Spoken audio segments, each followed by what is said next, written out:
I got fired, and cost the store approximately $30,000.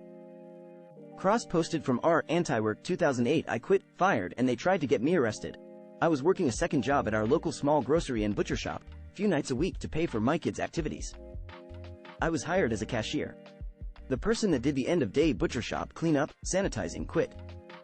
So instead of hiring someone for cleanup, the owners decided that the cashiers could just do it between customers. The owner sat at their office, watching TV and ducking around, and when a customer came in, doorbell would ring, they would buzz the phone in the butcher area for the cashier to come check them out. When I came in for my shift at 6 p.m. and was told about the new setup, I told them no. I was not hired to clean up the butcher area, I was hired to run the register and stock shelves. The owner then said I would clean the butcher shop or I could consider myself fired, and they walked away. I said fine, I grabbed my things and left. Apparently, the owner thought I had gave in and W as in doing the cleaning.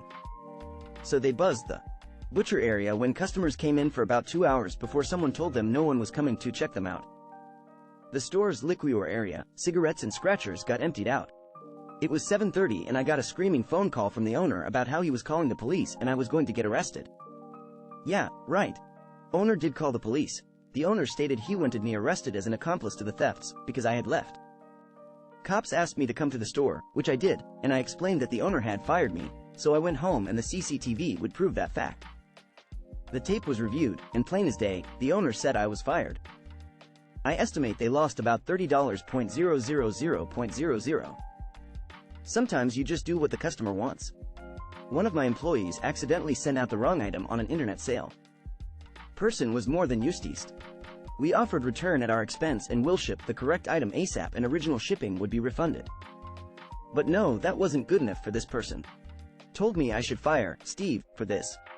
Steve, not his real name, had made a simple mistake and things happened because we were in the busy time of the year. Now this was 2 weeks before Christmas and I finally replied to this angry customer. Dear customer, thank you. Thank you.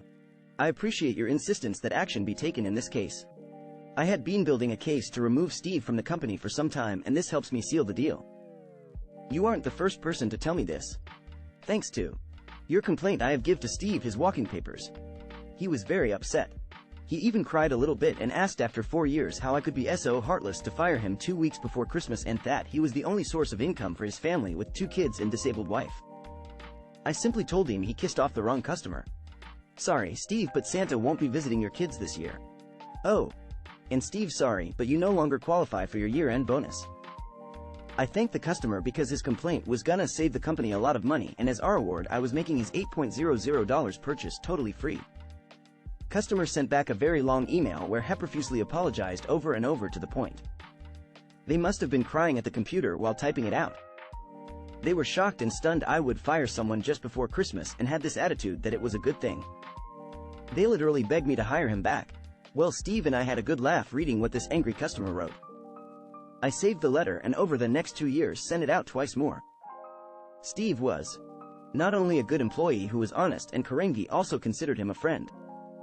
Give the people what they want and suddenly they realize they are the monster they hate the most. Yes, please punish me by making it harder for you to bother me.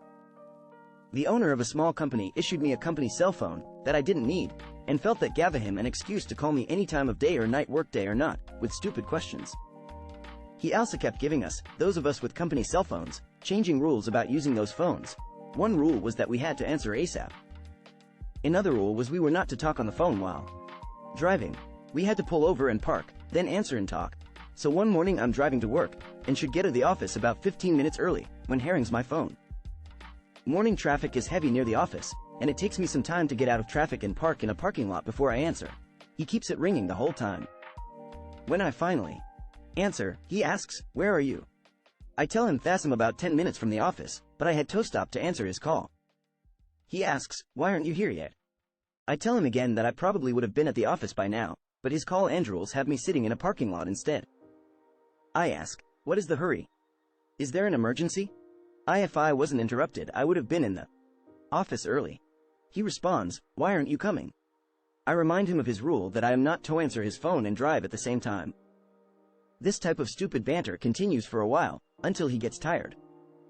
So he hangs up and I continue to the office, now about 15 minutes late. When I get to the office, owner meets me and demands that I give him back the phone. Says I do not deserve it. Hooray! Now he is unable to keep calling and bothering me. About a week later, owner stops into my cube and asks why I am not answering his cell phone calls. I remind him that he confiscated that phone. Apparently he shoved it into a drawer, and heckin' hear it ring. Yeah, I moved on to greener pastures not long after. The birthday boy has spoken.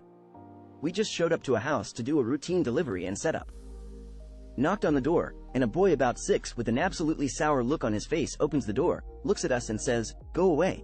Mom is behind him coming down the stairs. I give her a quick wink and say, "Okay, we're leaving then. We'll take your bounce house to the birthday party." Down the street instead, cue instant regret and mom apologizing for the bratty birthday boy. He was much more agreeable once bounce house was deployed, and reluctantly apologized. "You want this price? You got it." Edited to fix formatting since I didn't know how it worked and it was causing chaos. Years ago, I worked as an assistant manager for a retail store in art supplies.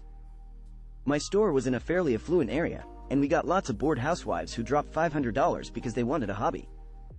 So one year, the company offered a one-day only coupon for Black Friday. The store was swamped. Saturday was swamped. Sunday was swamped. I am running a register and trying to get people through as rapidly as I can. When she arrives, we'll call her Debbie, D, throwing 3 bags full of merchandise on my counter. I want to return all of this stuff and rebuy it. Me, okay. Can I ask why? People sometimes DID this because they'd used the wrong payment method or something, but I needed to verify. I bought all of this stuff on Friday at store 1,500 miles away, and their tax rate is higher. So I want to return all of it and buy it here, to pay lower taxes. Now hurry up. I've been driving all day, and I'm tired. This is going to be a pain, on a very busy day, over what comes out to about 250 cents.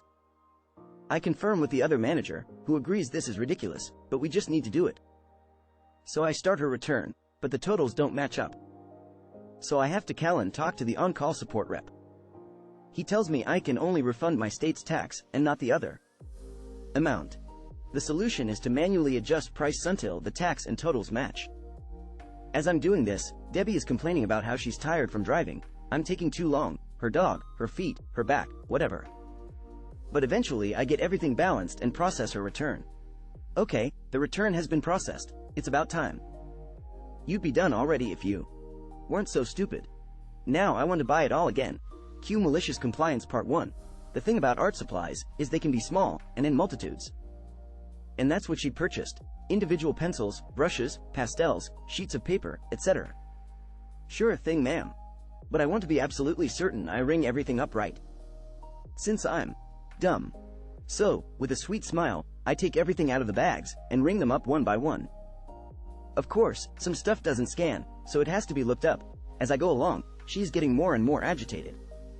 The insults get more frequent, and now everyone in the other lines are glaring at her. At last, everything is rung up, and I give her the total. Cue Malicious Compliance Part 2. Remember that coupon from the beginning of the story? The code has been pulled from the system, so her new total, with a reduced tax rate, is significantly higher than the old one.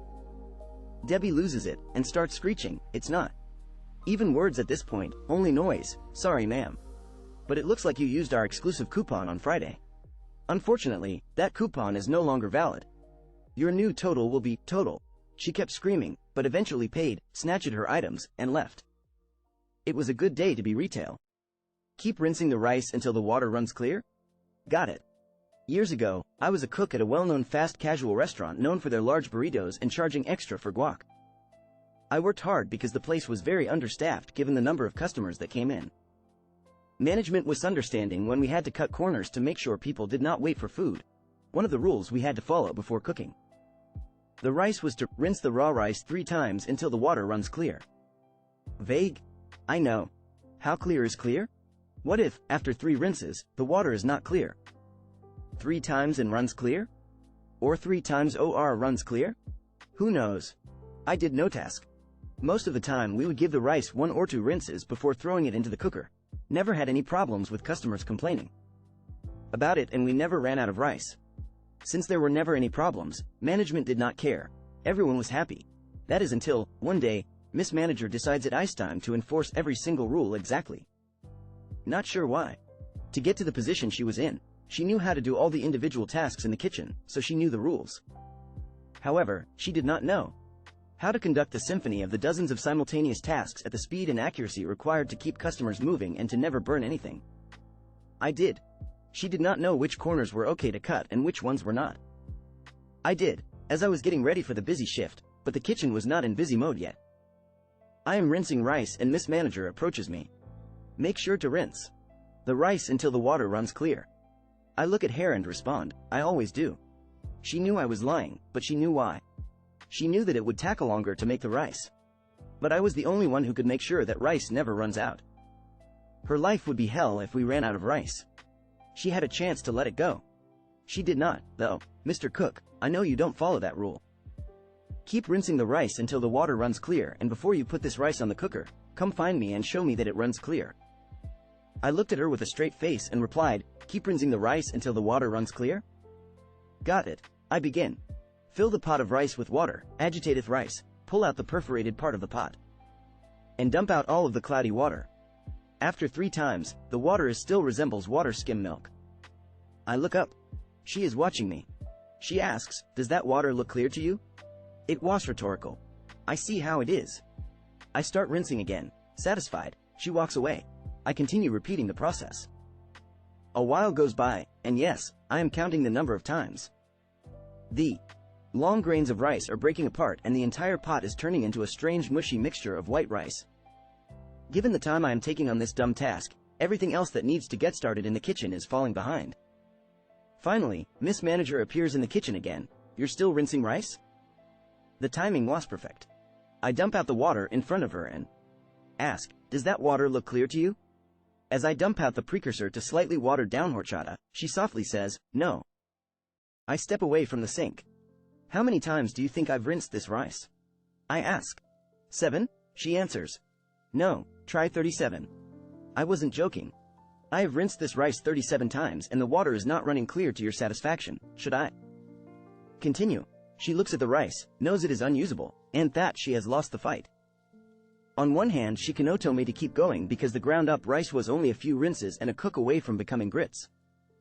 On the other hand, she cannot tell me to stop rinsing because then she would be in violation of the sacred rice rinsing commandment. Additionally, she cannot fire me, otherwise the store could not open. She scheduled me to work the entire day, and she sure knows that she could not do what I do in the kitchen. Fine. She relents. Get back in there and make sure we're ready when it's time to open. I laughed to myself as I went back to work. I win.